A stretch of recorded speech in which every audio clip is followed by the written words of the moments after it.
بسم اللہ الرحمن الرحیم۔ عمران ٹی وی کے معزز دوستو السلام علیکم۔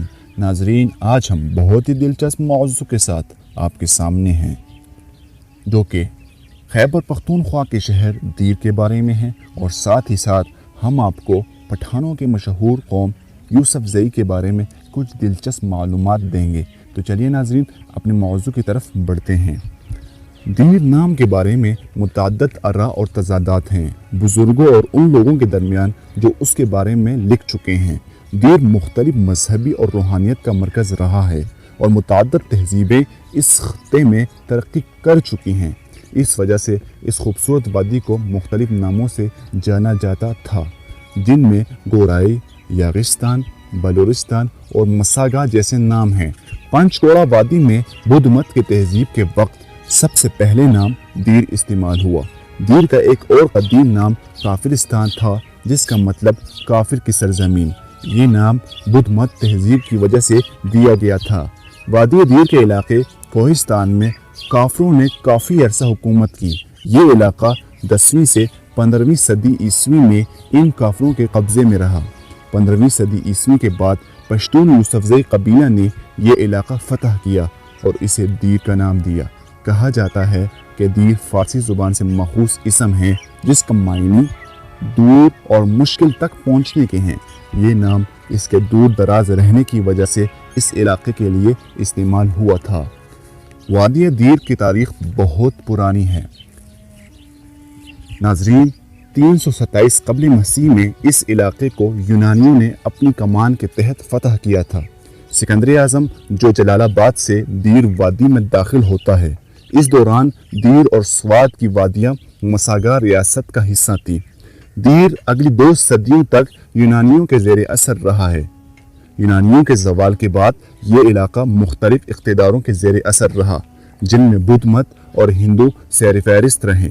998 عیسوی میں مسلمانوں نے اس علاقے کو فتح کیا تھا، حالانکہ مسلمان اس براعظم میں 1712 عیسوی میں آئے جب محمد بن قاسم کراچی آئے۔ تاہم دیر میں مسلم تہذیب کا آغاز 998 عیسوی میں ہوا۔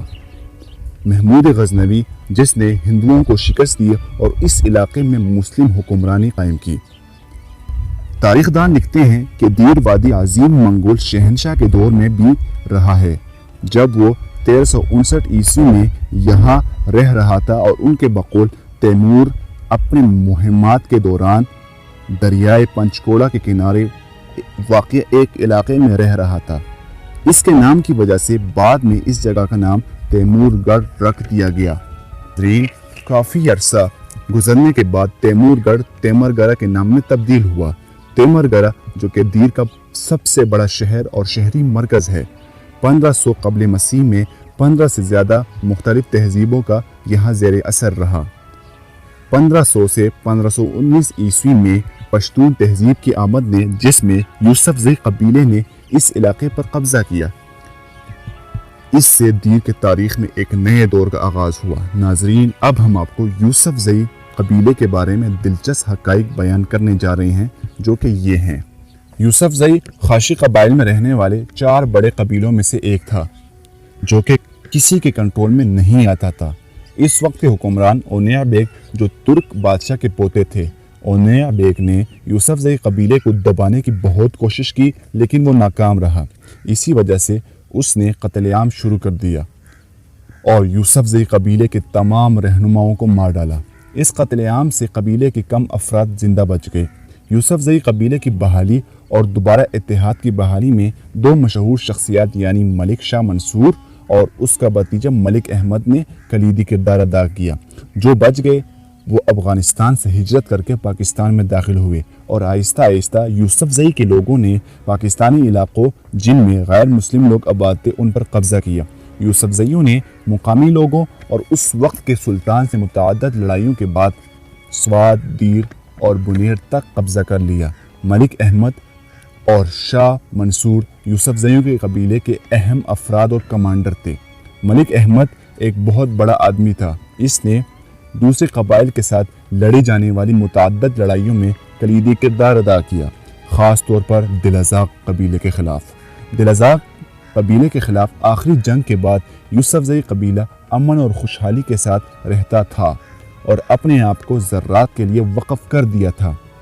ملک احمد ایک عظیم قائد اور اسکالر تھے اور مسلم قانون و فقہ کے ماہر تھے۔ اس کے علاوہ وہ ایک بہت بڑا پالیسی ساز بھی تھا۔ لوگ ان کی پیروکاری کرتے اور احترام بھی کرتے تھے اور اس کے فیصلوں کو سب قبول کرتے تھے۔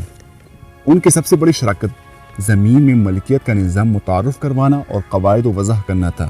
1523 میں یوسف زئی قبیلہ اور ان کے اتحادیوں نے زمینی دورانیوں کا یہ نظام وحیش کے نام سے تعمیر کیا، جو اس میں ایک اہم ترین ادارہ بن گیا۔ وحیش سسٹم کو متعارف کروانے کے پیچھے بنیادی مقصد تھا کہ مکینوں میں زمین اور وسائل کی یکساں تقسیم ہو سکے۔ یوسف زئی قبیلہ موجودہ خیبر پختونخوا میں واقع ہے۔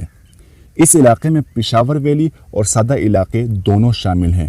پشتون معاشرے کا کامیاب کام قانون کے مطابق قاتل کا گھر جلانا ہے اور اسے جلا وطن کرنا ہے اور زمین میں اس کا حصہ متاثرہ خاندان کے حوالے کرنا ہے۔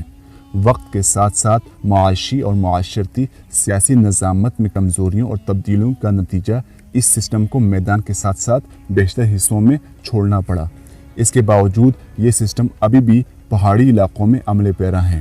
بحیثیت یوسف زئی ہم بہت فخر سے یہ کہنے جا رہے ہیں کہ یہ تہذیب اپنی 5ویں صدی مکمل کرنے جا رہی ہے اور ابھی بھی برقرار ہے، اور ہم اللہ سے دعاگو ہیں کہ یہ تہذیب قیامت تک برقرار رہیں۔